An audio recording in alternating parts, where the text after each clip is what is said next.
En 2007 et 2009, vous êtes venu avec 2 pièces de Molière. Oui. Cette fois, c'est Ionesco, c'est un registre complètement différent. Oui, mais c'est finalement des frères intimes qui sont d'époques différentes, mais qui sont assez proches finalement, avec des différences quand même, mais ils sont proches dans l'esprit de toucher le public par tous les moyens possibles. Allez mourir. Vous n'aurez pas votre petit déjeuner demain matin. Pas de dîner ce soir non plus. Le cuisinier a éteint le gaz. Il rend son tablier. Il range pour l'éternité les nappes et les serviettes dans le placard. Ne dites pas si vite. Ne dites pas si fort. Qui donc a pu se permettre des choses pareilles sans mon consentement? Je me porte bien. Vous vous moquez. Mensonge. Tu as toujours voulu ma mort. Elle a toujours voulu ma mort. Je mourrai quand je voudrai. Je suis le roi. C'est moi qui décide. Vous avez perdu le pouvoir de décider seul. De laisser l'onirisme de la vie prendre le pas sur la réalité psychologique, que on peut dire. Et tous les deux partagent ce goût du rêve, ce goût ce goût très particulier de respecter complètement la nature de l'homme tout en la critiquant terriblement. En vérité, il y a tout de même du nouveau, si vous voulez. Quel nouveau? Du nouveau qui ne fait que confirmer les indications précédentes. Mars et Saturne sont entrés en collision. On s'y attendait. Les 2 planètes ont éclaté. Ah, c'est logique. Le Soleil a perdu entre 50 et 75% de sa Ah, force. ça va de soi. Il tombe de la neige au pôle nord du Soleil. La Voie lactée a l'air de s'agglutiner. La comète est épuisée de fatigue. Elle a vieilli. Elle s'entoure de sa queue, s'enroule sur elle-même comme un chien moribond. Le Roi se meurt, vous l'avez joué je crois en 94, vous l'avez reprise en 2005 et puis vous la jouez de nouveau depuis 2010. Oui. Vous devez avoir un lien quand même très fort avec ce texte. Ah oui, j'ai un lien très fort avec. Mais j'aurais voulu jouer d'autres pièces de Ionesco. Mais malheureusement, j'ai l'âge que j'ai et je ne peux pas risquer, si vous voulez. Alors je reprends Le Roi, mais Le Roi est une pièce magique. Je me suis relevé. Vous mentez. Je me suis relevé. Vous avez très mal et vous ne pourrez pas faire un nouvel effort. Bien sûr, ça ne va pas durer longtemps. Peux-tu encore faire quelque chose? Peux-tu donner un ordre qui soit suivi? Tu n'as qu'à essayer. C'est parce que je n'avais pas mis toute ma volonté que cela s'est délabré. Simple négligence. Garde! Bouge! Approche! Mais il ne peut pas. Si vous voulez, je m'appuie sur ce chef-d'œuvre et il est toujours nouveau, il est toujours différent. À chaque fois que je le reprends, je trouve que la pièce a épousé complètement le siècle social qui est autour et elle sait y répondre alors que les choses sont très différentes. Il répond toujours très exactement, il se retourne du bon côté si vous voulez. Et puis j'ai la cuisine à faire. Quelle joie! Au contraire, ça m'ennuie. J'en ai assez. Ça t'ennuie. C'est beau aussi de s'ennuyer. C'est beau aussi de ne pas s'ennuyer.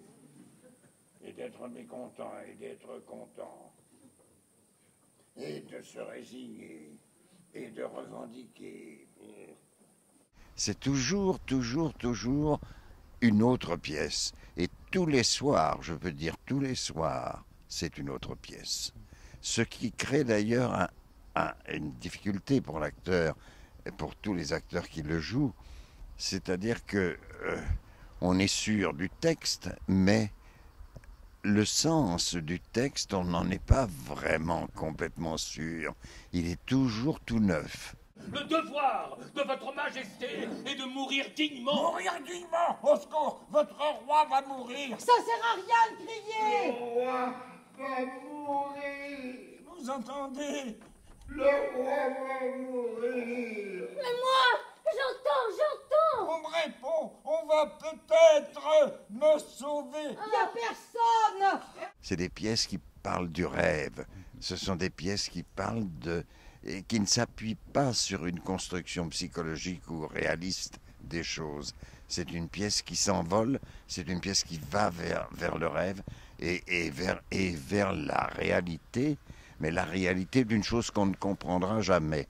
Et dans le cas du Roi se meurt, c'est la mort, bien évidemment. Et guérir. Sire, vous ne pouvez plus guérir. Je ne suis pas malade. Il se sent bien, n'est-ce pas? Tout au plus, quelques courbatures, ce n'est rien. D'ailleurs, ça va beaucoup mieux. Il dit que ça va bien, vous voyez, vous voyez. Ça va même très bien. Tu vas mourir dans 1h30. Tu vas mourir à la fin du spectacle.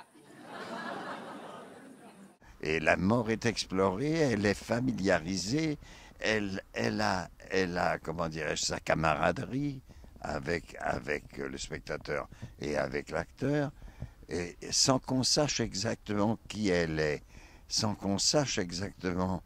Et alors il s'opère une espèce de symbiose entre l'acteur qui est pénétré par la mort, par le sujet, par le personnage, et le reflet qu'il a sur le spectateur.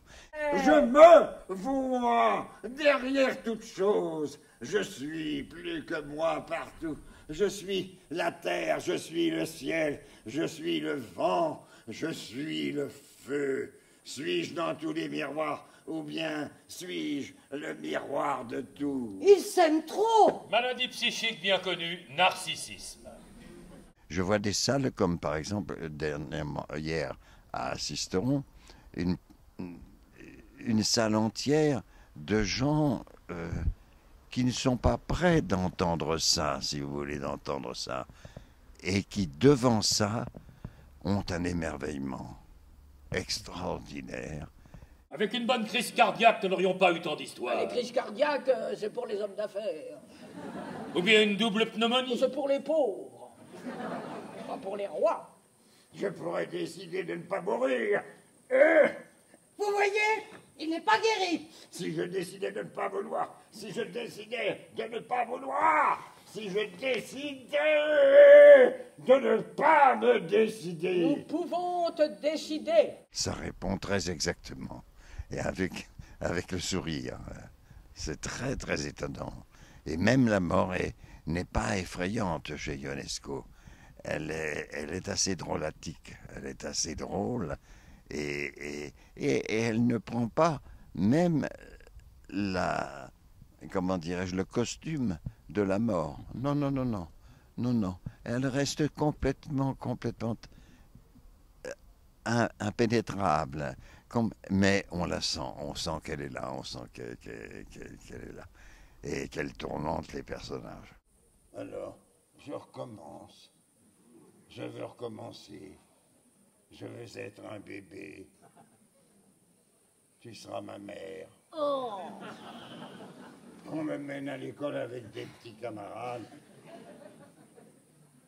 Combien font 2 et 2? 2 et 2 font 4. Mais tu le sais. C'est elle qui a soufflé. La plupart des acteurs qui viennent ici disent qu'ils ressentent quelque chose d'un peu particulier dans le théâtre. Est-ce que c'est un sentiment que vous partagez? Sûrement, oui, oui. Ici, le lieu de Ramatuelle. Mais il n'y a pas de lieu qui ressemble à un autre lieu pour un acteur. Et je dirais qu'il n'y a pas une manière de jouer adaptée à tous les lieux. Tous les lieux disent aussi ce qu'ils ont à dire avec le spectacle qui est représenté. Et il y a un autre public, mais il y a aussi un autre lieu. Et ce lieu est toujours très accueillant ou très réticent à la chose qu'on joue.